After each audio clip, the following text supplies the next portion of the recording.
வணக்கம் நண்பர்களே. முருகப்பெருமானுடைய வழிபாடு நம்ம மேற்கொண்டு வந்தோம் அப்படின்னா கடன் பிரச்சனை, குழந்தை இல்லாத பிரச்சனை இதையெல்லாம் தீர்ப்பார் முருகப்பெருமான் அப்படின்னு சொல்லலாம். முக்கியமாக எப்படிப்பட்ட கடனாக இருந்தாலும் இந்த ஒரு பரிகாரத்தை திருச்செந்தூர் முருகப்பெருமானுக்காக செஞ்சு பாருங்கள். கண்டிப்பாக அந்த கடன் பிரச்சனையிலேருந்து விடுபட முடியும் அப்படின்னு சொல்கிறாங்க. அது என்ன பரிகாரம்? நம்ம வீட்டில் இருந்தே செய்யலாமா? திருச்செந்தூர் முருகப்பெருமானுக்காக நம்ம மேற்கொள்ளக்கூடிய ஒரு சிறப்பான பதிவு அப்படின்னு நம்ம இதை சொல்லலாங்க. இந்த வீடியோவை பார்க்கக்கூடிய நீங்கள் அறுபடை வீடுகளுக்கு போயிருக்கீங்களா? ஒரு சில படை வீடுகளுக்கு போகாமல் இருந்திருப்பீங்க. இந்த வீடியோவை பார்க்கும்போதே நீங்கள் என்னென்ன படை வீடுகளுக்கு போயிருக்கீங்க, இது வரைக்கும் எதற்கு உங்களுக்கு வாய்ப்பு கிடைக்கல அப்படிங்கிற தகவலை கமெண்ட் பாக்ஸில் மறக்காமல் பதிவிடுங்க. எல்லா படை வீடுகளுக்கும் போகணும் அப்படின்னு இந்த நேரத்தில் வேண்டிக் கொள்ளுங்க. கண்டிப்பாக முருகன் நம்மளை அழைப்பார். சரி, நாம் இப்போது திருச்செந்தூருக்கு முருகனுக்கு கடன் தீர்க்கக்கூடிய ஒரு பரிகாரத்தை தாங்க நம்ம பார்க்க போகிறோம். அது என்ன அப்படின்னு பார்த்துடலாம். வீடியோவை ஸ்கிப் பண்ணாமல் பாருங்கள். நீங்கள் இன்னும் உற்சாகம் டிவி சேனலை சப்ஸ்கிரைப் பண்ணாமல் இருந்தால் சப்ஸ்கிரைப் பண்ணிக்கோங்க. பெல் ஐக்கானையும் கிளிக் பண்ணிக்கோங்க. வாங்க வீடியோக்குள்ளே போகலாம். இந்த வீடியோவை பார்க்கும்போது உங்களுக்கு ஜோதிட ரீதியான சந்தேகங்கள் கேட்டுக்கொள்ளணும், முழுமையான விளக்கம் தெரிந்து கொள்ளணும் அப்படின்னா இந்த வீடியோக்கு கீழே டிஸ்கிரிப்ஷனில் நான் ஒரு தொலைபேசி எண் கொடுத்துருக்கேன். அந்த எண்ணுக்கு தொடர்பு கொண்டு பேசி பாருங்கள். கண்டிப்பாக உங்களுக்கு சரியான விளக்கம் கிடைக்கும். நம்ம வாழ்க்கையில் இந்த கடன் அப்படிங்கிற சொல் எல்லாருடைய வாழ்க்கையிலுமே இருக்கதாங்க செய்யுது. ஒரு சிலருக்கு அளவு சின்னதாக இருக்கும், ஒரு சிலருக்கு அளவு பெருசாக இருக்கும், அவ்வளோதான். அதாவது இந்த கடன் அப்படிங்கிறத எல்லாருமே நம்ம சந்திச்சுட்டு வரக்கூடியது தான். ஒரு சிலருக்கு அந்த கடன் கழுத்தை நெரிக்குது அப்படின்னு சொல்லுவாங்க. அந்த அளவுக்கு அதிகமான கடனில் இருப்பாங்க. அதிலேருந்து மீண்டு வர்றது அப்படிங்கிறது ரொம்ப கஷ்டப்பட்டு இருக்கும்.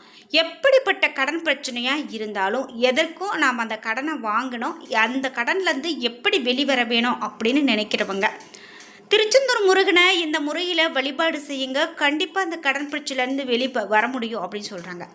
கடன் பிரச்சனைக்கு காரணகர்த்தா அப்படின்னு பார்த்தீங்கன்னா, காரணகர்த்தாவாக இருக்கக்கூடியவர் செவ்வாய் பகவான். செவ்வாய் பகவானுக்கு உரிய அதிதேவதையாக திகழக்கூடியவர் தான் முருகப்பெருமான். அதனால் முருகப்பெருமானை நாம் வழிபாடு செய்யும் போது செவ்வாய் பகவானால் ஏற்படக்கூடிய பாதிப்புகளில் இருந்து நம்மளால் விடுபட முடியும். அப்படி இருக்கும்போது நம்மளுடைய கடன் பிரச்சனையை தீர்ப்பதற்கு உரிய வழியும் முருகப்பெருமான் நமக்கு காட்டுவார். முருகப்பெருமான் அந்த வழிகாட்டுவதற்கு என்ன நாம் செய்யணும் அப்படிங்கிறத பார்க்கலாம்.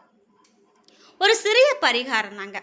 இந்த பரிகாரத்தை செவ்வாய்க்கிழமை நாளில் செய்கிறது ரொம்ப நல்லது. இதுக்கு ஒரு சிகப்பு துணியை நீங்கள் எடுத்துக்கொள்ளுங்க.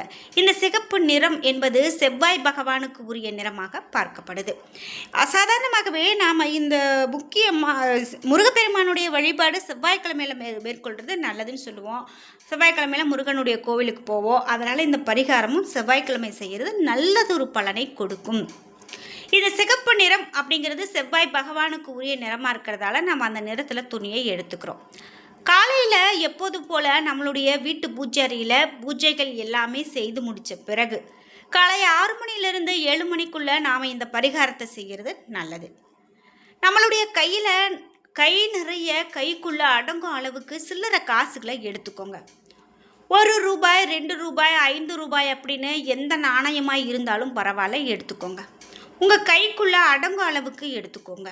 கிழக்கு பார்த்தவாறு நாம் திருச்செந்தூர் முருகப்பெருமான மனதார நினைத்து வேண்டிக் கொண்டு இந்த காசை நம்மளுடைய தலையை 27 முறை வளமாக நம்ம சுற்ற வேணும். வலமிருந்து இடமாக சுற்றணும். அதாவது கை நிறைய சில்லறை காசை எடுத்துக்கிறீங்க. இந்த காசை நம்மளுடைய முருகப்பெருமானை முழுமையாக மனதார நினைத்து கொண்டு 27 முறை வலமிருந்து இடமாக சுற்றணும். முக்கியமாக இப்படி சுற்றி முடித்த பிறகு இந்த சில்லறை காசுகளை சிகப்பு நிற துணியில் வைத்து நீங்கள் வச்சுடுங்க. இந்த சில்லறை காசுகள் அப்படியே பூஜை அறையில் கொண்டு போய் வச்சுடுங்க. அவ்வளவுதாங்க பரிகாரமே. இப்படி நம்ம ஒவ்வொரு செவ்வாய்க்கிழமையும் இந்த சில்லறை காசுகளை வைத்து நம்மளுடைய தலையை சுற்றி சிகப்பு நிற துணியில் வைக்கணும். அதாவது அந்த துணியை கூட நீங்கள் கட்டி கூட வச்சுக்கலாம், ஒன்றும் தப்பில்லை. இப்படி நாம் சில்லறை காசுகளை வைத்து தலையை சுற்றும் பொழுது செல்வங்கள் அதிகரிக்க வேண்டும் அப்படின்னு நினைக்கிறவங்க இது முக்கியமாக செய்யலாம். பணவரவு அதிகரிக்க வேண்டும் அப்படின்னு சொல்கிறவங்க கூட இது மாதிரி செய்யலாம். முக்கியமாக எக்காரணம் கொண்டும் கடன் தீர வேண்டும் என்ற எதிர்மறை வார்த்தைகளை உபயோகப்படுத்தாமல் இருக்கிறதே நல்லது. எனக்கு கடன் பிரச்சனை இருக்குது, எனக்கு அந்த பிரச்சனை இருக்குது, எனக்கு இந்த பிரச்சனை இருக்குதுன்னு சொல்கிறத விட நீங்கள் நல்ல ஒரு பாசிட்டிவான எண்ணத்தோட எனக்கு இருக்கக்கூடிய பிரச்சனைகள்லாம் தீர வேண்டும், நான் நல்ல ஒரு செல்வந்தர் ஆக வேண்டும், பணம் அதிகரிக்க வேண்டும் அப்படின்னு வேண்டிக் கொண்டு இந்த மாதிரி செய்யுங்க. கடன் பிரச்சனை தீர்வதற்கு உரிய வாய்ப்புகள் கிடைத்ததும் நாம் சேர்த்து வைத்திருக்கக்கூடிய சில்லறை காசுகளை அப்படியே எடுத்துக்கொண்டு திருச்செந்தூர் முருகன் கோவிலுக்கு சென்று அங்கே இருக்கக்கூடிய உண்டியலில் சேர்த்துடலாம். முருகப்பெருமானை நம்பி நாம் இந்த பரிகாரத்தை செவ்வாய்க்கிழமை தோறும் செய்யும்போது கண்டிப்பாக முருகப்பெருமானுடைய அருளால் கடன் பிரச்சனைகளில் இருந்து விடுபட முடியும் அப்படிங்கிற தகவல் நமக்கு முக்கியமானதாக கிடைக்குது. முக்கியமாக எந்த பிரச்சனை அப்படின்னாலும் முருகனை வழிபட்டால் அது காணாமல் போயிடும் அப்படின்னு சொல்லுவாங்க. அதாவது வந்த வினையும் வருகிற வினையும் கூட கந்தன் என்ற பெயர் சொல்ல கலங்கி போயிடும் அப்படின்னு சொல்லுவாங்க. இது திருப்புகழ அருணகிரிநாதரே சொல்லியிருக்காரு. முருகப்பெருமான் கோவில்களில் மிகவும் புகழ்பெற்ற தலங்களில் ஒன்றாக இருக்கக்கூடியது தான் திருச்செந்தூர். ஒரு குறிப்பிட்ட நாளில் இந்த கோவிலுக்கு நம்ம போய் முறைப்படி வழிபாடு செஞ்சோம் அப்படின்னா கண்டிப்பாக குழந்தை வரம், திருமண வரம் நிச்சயமாக கிடைக்கும். குழந்தை வரம் தரக்கூடிய சஷ்டி விரதம் தோன்றிய தலம் இந்த திருச்செந்தூர் அப்படின்னு சொல்கிறதால முருகனை வழிபட்டால் நிச்சயமாக நம்மளுடைய வேண்டுதல்கள் கைகூடும். இதுபோல் முருகனை நாம் இந்த நாளில் சென்று வழிபடுங்க அப்படின்னு ஒரு குறிப்பிட்ட நேரம் சொல்கிறாங்க. அது என்ன அப்படிங்கிறதையும் பார்க்கலாம். குழந்தை வரம் வேண்டும் அப்படின்னு நினைக்கக்கூடியவங்க, திருமண வரம் வேண்டும், பிரிந்த கணவன் மனைவி ஒன்று சேர வேண்டும் என்று நினைக்கக்கூடியவர்கள் முருகப்பெருமான வியாழன்கிழமையில் சென்று வழிபாடு செய்யலாம். வியாழன்கிழமை காலை 6 மணி முதல் 7:30 மணி வரையிலான நேரம் யமகண்ட நேரம். அதனால் அந்த நேரத்தில் கோவிலுக்கு போகிறத தவிர்த்துட்டு அன்றைய தினம் காலை 11 மணி முதல் பகல் 12 மணிக்குள்ளான நேரம், பகல் 1 மணி முதல் 12 மணி வரையிலான நேரம், இரவு 8 மணி முதல் 9 மணி வரையிலான நேரம் ஆகிய நேரங்களில் ஏதாவது ஒரு நேரத்தில் சென்று தரிசிக்கலாம். இந்த நேரத்தில் முருகனுடைய சன்னதிக்கு சென்று நாம் திரிசதி அர்ச்சனை செய்கிறது இன்னமும் நல்லது அப்படின்னு சொல்கிறாங்க. அது என்ன திரிசதி அர்ச்சனை அப்படின்னு பார்த்தீங்கன்னா, திரிசதி அர்ச்சனை அப்படிங்கிறது முருகப்பெருமானுக்கு 300 அஷ்டோத்திரம் படித்து செய்யப்படக்கூடிய அர்ச்சனை. முருகப்பெருமானுக்கு செய்யப்படக்கூடிய மிகவும் சக்தி வாய்ந்த அர்ச்சனை இது. இந்த அர்ச்சனையானது செவ்வரளி, வெள்ளை அரளி, மல்லிகை, மரிக்கொழுந்து, செண்பகம் ஆகிய 5 வகை மலர்களால் முருகனுக்காக அர்ச்சனை செய்யப்படக்கூடியது. அர்ச்சனைக்காக பூக்களை நீங்களே உங்களுடைய கைகளால் வாங்கி கொடுத்து செய்ய வேண்டிய சிறப்பானது. முருகப்பெருமானுக்கு நெய்வேத்தியமாக 1 கிலோ எலுமிச்சை சாதம் படைத்து அதை கோவிலுக்கு வர்றவங்களுக்கு கொடுத்து உங்களுடைய கையால் கொடுக்கலாம், அதுவும் நல்லது. திருமண தடை நீங்கிறதுக்கான பரிகாரம் என்ன அப்படின்னு பார்த்தீங்கன்னா, அர்ச்சனை செய்த பிறகு யாராவது தம்பதிகள் இருந்தாங்க அப்படின்னா அவர்களை அழைத்து கிழக்கு முகமாக அமர வைக்கலாம். ஒரு தட்டில் பெண்ணுக்கு வெற்றிலை பாக்கு, தேங்காய், பழம், ஒரு புடவை, ரவிக்கை துணி, மஞ்சள், குங்குமம், தாலி சரடு, வளையல், கண்ணாடி, பொட்டு இவையெல்லாம் வாங்கி கொடுக்கலாம்.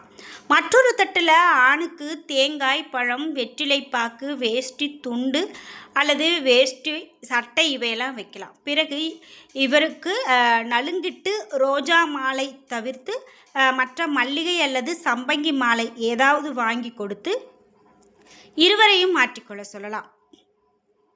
அதற்கு பிறகு அந்த மாலையை உங்களுடைய கழுத்தில் கூட போட சொல்லுங்க. அந்த மாலையோடு அவர்கள் இருவரினுடைய கால்களையும் விழுந்து ஆசீர்வாதம் செய்யுங்க, ஆசீர்வாதம் பெறுங்க. உங்களுக்கு விரைவில் திருமணம் நடைபெறத்துக்கான வாய்ப்பு இதில் இருக்குது, ஆசீர்வாதமும் கிடைக்கும்.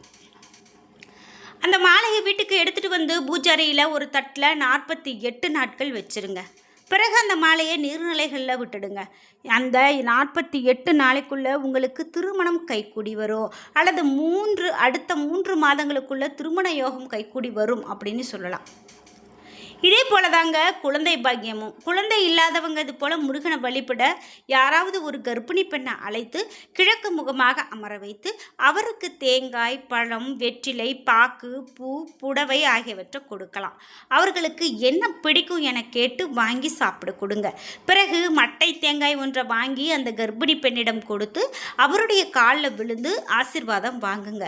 பிறகு உங்களுடைய புடவை முந்தானையை பிடித்து அம்மா எனக்கு குழந்தை வரம் கொடு என கேட்டு அந்த மட்டை தேங்காயை முந்தானையில் வாங்கி உங்களுடைய வயிற்றில் குழந்தை போல கட்டிக்கோங்க.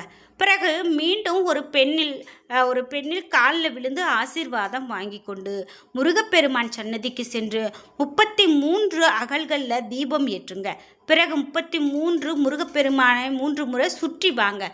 கண்டிப்பாக உங்களுக்கு குழந்தை பாக்கியம் இருக்கும். இதில் எந்த விதமான சந்தேகமும் இல்லை. என்ன நண்பர்களே, இன்றைக்கி வீடியோவில் நம்ம அடுத்தது என்னெல்லாம் நடக்க போகிறதோ அப்படிங்கிறத பார்த்து தெரிஞ்சுக்கிட்டோம். இந்த வீடியோ கண்டிப்பாக உங்களுக்கு ரொம்ப பயனுள்ளதாகவும் பிடித்ததாகவும் இருந்திருக்கும். வீடியோ உங்களுக்கு பிடிச்சிருந்தா லைக் பண்ணுங்கள், ஷேர் பண்ணுங்கள், கமெண்ட் பண்ணுங்கள். நீங்கள் இன்னும் உற்சாகம் டிவி சேனலை சப்ஸ்கிரைப் பண்ணாமல் இருந்தால் சப்ஸ்கிரைப் பண்ணிக்கோங்க. கூடவே இருக்க பெல் ஐக்கானை மறக்காமல் கிளிக் பண்ணிடுங்க. நன்றி வியூவர்ஸ்.